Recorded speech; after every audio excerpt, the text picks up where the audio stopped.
সম্মানিত ভিউয়ার্স, আসসালামু আলাইকুম। আজকে আমরা আলোচনা করব জিও ফোন R14 এই ফোনটিকে নিয়ে। আশা করি সবাই সম্পূর্ণ ভিডিওটি ধৈর্য সহকারে দেখবেন। আর আমার চ্যানেলে যারা নতুন, অবশ্যই চ্যানেলটি সাবস্ক্রাইব করে রাখতে পারেন নতুন নতুন আনকমন ফোনের রিভিউ পেতে।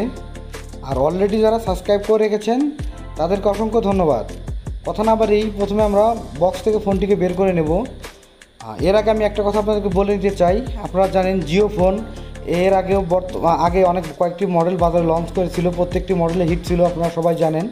যেমন জিও T19 যে ফোনটি ছিল মার্কেটে, এটা বাটন 4G একটি ফোন ছিল। ওই ফোনটি কিন্তু ব্যাপক চাহিদা। বর্তমানে ফোনটি কিন্তু অফ রয়েছে। আর ওই ফোন সম্পর্কে আমাদের অলরেডি রিভিউ দেওয়া আছে, আপনারা চাইলে দেখে নিতে পারেন, আমাদের চ্যানেলটি ঘুরে আসতে পারেন। আর আমার হাতে যে দেখতেছেন R14 এই ফোনটি কিন্তু দেখতে একটু মোটা, তবুও কিন্তু ফোনটি অনেক ভালো সার্ভিস, অনেক ভালো দিবে। আর এই ফোনটি সাইডে দেখতে পাচ্ছেন টর্চ লাইটের সুইচ। যারা টর্চ লাইট যাদের পছন্দ, যাদের টর্চ লাইটটা লাগে তারা অবশ্যই এই ফোনটি ট্রাই করতে পারেন। আর এটা টর্চ লাইটটা সাইডে দেওয়ার কারণে অনেক সুবিধাও পাওয়া যায়। আর পিছনটা খোলার সাথে সাথে আপনারা দেখতে পারবেন ডুয়েল সিম কার্ড স্লট এবং একটি সিঙ্গেল মেমোরি স্লট। আর ব্যাটারিটা দেখতে পাচ্ছেন 2500 mAh এর ব্যাটারি। বুঝতে পারতেছেন বিগ ব্যাটারি মানে বিগ চার্জ। মোটামুটিভাবে এই ব্যাটারি দিয়ে আপনারা 5 থেকে 6 দিন ব্যাকআপ পেতে পারেন। যারা হেভি ইউজার তাদের জন্য একটু কম যাবে, 3 থেকে 4 দিন। যারা নর্মালি ইউজ করেন তারা 5 থেকে 6 দিন এই ফোনটি ইউজ করতে পারবেন। আর জিওর প্রত্যেকটা মডেলই বর্তমানে খুব ভালো চলতেছে। আর যারা জিও ফোন ইউজ করছে তারা অবশ্যই জানেন, কারণ জিও মোটামুটিভাবে মার্কেটে নতুন। বেশ প্রায় 2 বছর থেকে মার্কেটে জিও ভালোভাবে অবস্থান করতেছে। জিওর প্রত্যেকটা মডেলই বর্তমানে হিট। আর লাইটটা আমাদেরকে দেখিয়ে দিই, লাইটটা দেখতে পাচ্ছেন, টর্চটা কিন্তু অনেক বড় টর্চ। আপনারা বিভিন্ন কাজে এই টর্চটা ব্যবহার করতে পারবেন। বিগ টর্চের জন্য কিন্তু আপনাদের অনেক উপকারে আসবে এই ফোনটি। আর এই ফোনটির অনেক বিশেষত্ব গুণ আছে, যেরকম আপনার কল লিস্ট নাম্বার বেশি, SMS নাম্বার বেশি, আবার হালকা পাতলা নেট এটাতে ইউজ করতে পারবেন, ফেসবুক ইউজ করতে পারবেন, সব কিছু মোটামুটিভাবে এটাতে চালাতে পারবেন। তবে জিও যেমন 4G ফোনগুলো ছিল সেরকম হবে না।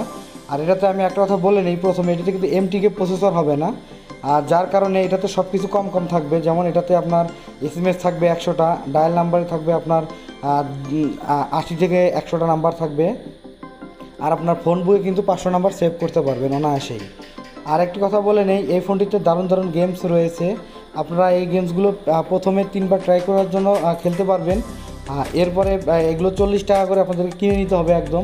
গেমগুলো মোটামুটি অনেকভাবে অনেক ভালো, টাকা দিয়ে কিনলেও মনে হয় টাকাগুলো গচ্চা যাবেন, আপনারা ভালোভাবে গেমগুলো খেলতে পারবেন। আর এই ফোনটিতে বিশেষ কয়েকটি গুণ আছে। প্রথম যে গুণটা বলি সেটা হচ্ছে যে এই ফোনগুলো কিন্তু অন্য অন্য MTK প্রসেসরের মধ্যে কিন্তু ফাস্ট হবে, আপনার কোনো ধরনের স্লো হবে না। যেমন এটা অন্য অন্য MTK ছাড়া যে ফোনগুলো রয়েছে আপনারা জানেন, স্প্রেড্রাম আইসি বা যে কোনো আইসিগুলো আছে চায়না, সেগুলো কিন্তু অনেক স্লো হয়। বর্তমান বাজারে যতগুলো ফোন আছে কম দামের বা কম দামের ভিতরে সবগুলো কিন্তু স্লো হয়, ওইরকম ভালো কোনো মানের ফোন হয় না। মোটামুটিভাবে জিও বাজারে নতুন আসার পর থেকে প্রত্যেকটা ফোনে হিট। তারা প্রত্যেকটা মডেলই সবসময় ভালো করার জন্য চেষ্টা করে, তার ফোনগুলো ইউজ করলেই বোঝা যায়। আর এটা একটা মোটা সাইজের ফোন হলেও কিন্তু ফোনটা দেখতে অনেক সুন্দর। আর যাদের একটু চার্জ ভালো লাগে, লাইটটা বেশি লাগে, তাদের জন্য আমি সাজেস্ট করব এই ফোনটি জিও R14। প্রাইসটা অনেক কম আছে, এটার প্রাইস হচ্ছে 1250 টাকা। বুঝতেই পারতেছেন 1250 টাকা এরকম ভালো ফোন আসলে মার্কেটে পাওয়া যায় না। আমরা চেষ্টা করি সবসময় আপনাদেরকে কম প্রাইসের ভিতরে ভালো ভালো ফোনের রিভিউগুলো দেওয়ার জন্য।